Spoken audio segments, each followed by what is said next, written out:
Hello दोस्तों, उम्मीद करते हैं आप सभी स्वस्थ होंगे। आज की प्रश्नोत्तरी में हम आदिकाल, भक्तिकाल, रीतिकाल और आधुनिक काल के प्रमुख प्रश्नों को देखेंगे। हम वन लाइनर प्रश्नों को देखेंगे जिससे हमारा कोर्स जल्दी से जल्दी कंप्लीट हो और हमारा रिवीजन भी फास्ट हो। पहला प्रश्न है, रीतिकालीन कवियों की काव्य भाषा क्या थी? तो ब्रज भाषा थी। आज दूसरा प्रश्न है, आचार्य रामचंद्र शुक्ल ने रीतिकाल का प्रवर्तक किसे माना है? तो उन्होंने चिंतामणि को रीतिकाल का प्रवर्तक माना है। तीसरा प्रश्न है, रमाशंकर शुक्ल रसाल ने रीतिकाल को कलाकाल कहा है। अगला प्रश्न है, केशव की रामचंद्रिका को राम स्वरूप चतुर्वेदी ने छंदों का अजायब घर कहा है। तो किसने अजायब घर कहा है छंदों का?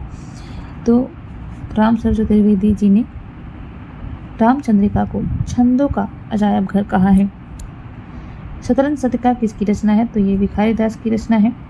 छत्रसाल दशक भूषण की रचना है। प्रश्न संख्या 7,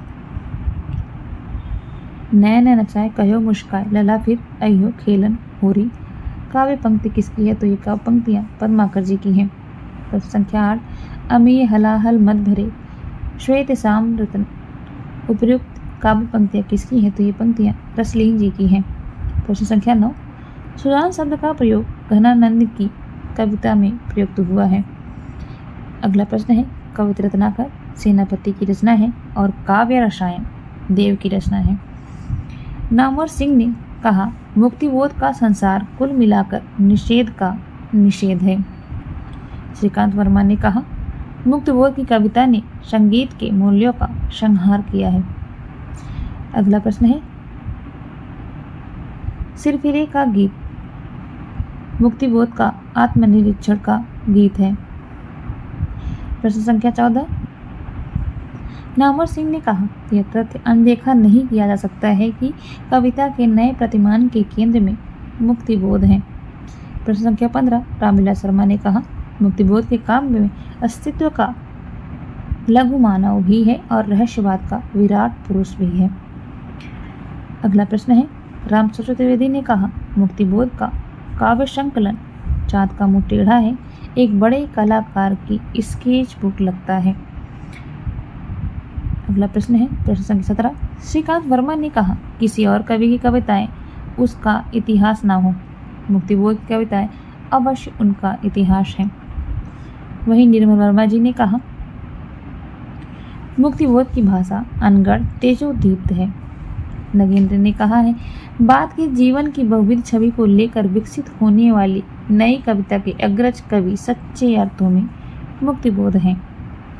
अगला प्रश्न है, मुक्तिबोध का कमायनी संबंधी अध्ययन फूहड़ मार्क्सवाद का नमूना है। यह कथन बच्चन सिंह जी का है। प्रश्न संख्या 21, साहित्य में उर्दू शैली का प्रयोग किसने किसने किया? तो साहित्य में उर्दू शैली का प्रयोग शहादत हसन मंटू, स्मित चुगताई, राजेंद्र सिंह बेदी जी ने किया है।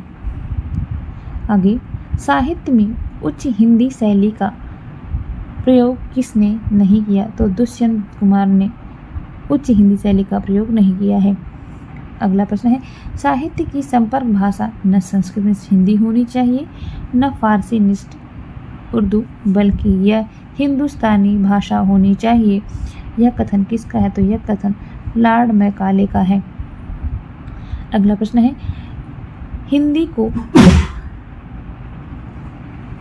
राष्ट्रभाषा किसने कहा? तो हिंदी को राष्ट्रभाषा लोकमान्य तिलक डॉक्टर B.R. अम्बेडकर ने कहा है। अगला, हिंदी को आरंभ में भाषा कहने वाले लोग, तो हिंदी को आरंभ में भाषा कबीरदास, जयसीदास, तुलसीदास और केशवदास ने कहा था। अगला प्रश्न है, तुलसी का चातक दृष्टांतमक है तो घनानंद का रचनात्मक और संवेदनात्मक। यह कथन किसका है? तो यह कथन बच्चन सिंह का है। बच्चन सिंह ने घनानंद के विषय में कहा है, घनानंद का मौन विरोध की प्रयुक्ति है, न कि उसके प्रयोग की आधुनिक तकनीकी। आगे घनानंद का कथन है, घनानंद के विषय में आचार्य रामचंद्र शुक्ल का कथन है, यह साक्षात रसमूर्ति हैं और ब्रज भाषा के प्रधान स्तंभों में से हैं। अगला कथन रामचंद्र शुक्ल जी का है। उन्होंने घनानंद के विषय में कहा है, प्रेम मार्ग का ऐसा प्रवीण और धीर पथिक तथा जवादानी का ऐसा दावा रखने वाला ब्रजभाषा का दूसरा कवि नहीं हुआ। आगे शुक्ल ने घनानंद के विषय में कहा है, घनानंद ने न तो बिहारी की तरह विरताप को बाहरी माप से मापा है, न बाहरी उछल को दिखाई है। उनकी मौन मध्य पुकार है। तो उन्होंने घनानंद के विषय में कहा है। आगे ने किसे 4 संवेदनाओं का अध्ययन कहा है, तो उन्होंने नदी के द्वीप को 4 संवेदनाओं का अध्ययन कहा है। आगे नदी के द्वीप उपन्यास में निम्न कथन किसका है? कोई भी प्यार नहीं है जो वत्सल नहीं है, कोई भी दान नहीं है जो विनीत नहीं है। यह कथन गौरा का है। आगे अपने अपने अजनबी में निम्न कथन किसका है?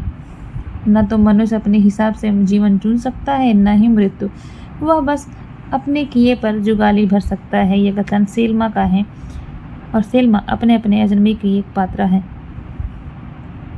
आगे धत जुगनू मुगनू तो चोटी पर रहते हैं, वह सीली सड़ी जगह में होते हैं। गौरा तो देवी पार्वती का नाम है। हिमालय की उपयुक्त कथन किसका है? तो यह गौरा का कथन है। आगे अज्ञे की कौन सी रचना मृत्यु से साक्षात्कार है? तो अपने अपने अजनबी को मृत्यु से साक्षात्कार कहा गया है। आगे रमेश चंद्र शाह ने किस पर समालोचना लिखी है? तो उन्होंने अज्ञे और जयशंकर प्रसाद पर लिखा है। अकेला मेला में कब से कब तक की बातें हैं? तो अकेला मेला में 1969 से 1986 तक की बातें हैं। रमेश चंद्र शाह ने अकेला मेला में किसके प्रति कृतज्ञता व्यक्त की है? तो उन्होंने वीरेंद्र कुमार जैन और मुक्तिबोध के प्रति कृतज्ञता व्यक्त की है।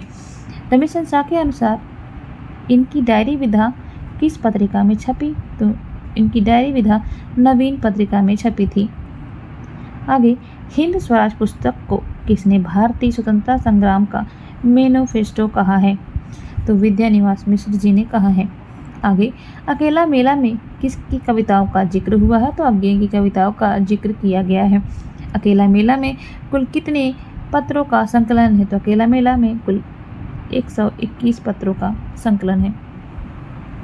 आगे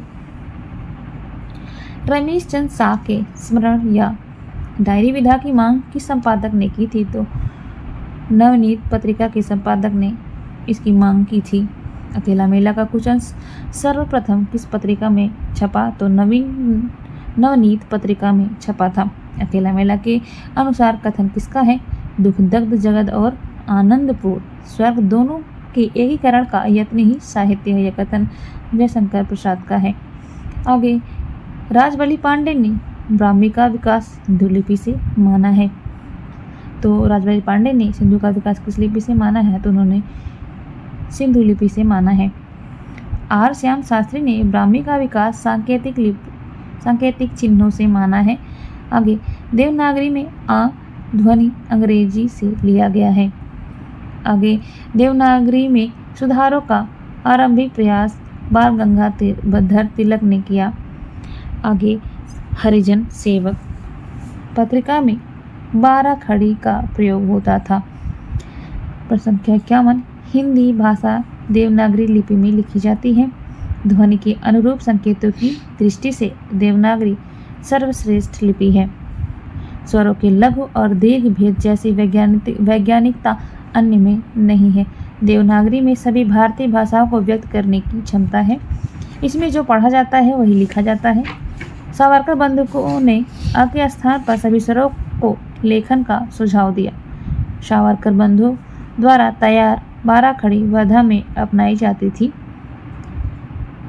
अंतिम पंक्ति है भूदान यज्ञ पत्रिका में मात्राएं व्यंजन के बाद लगाई जाती थी।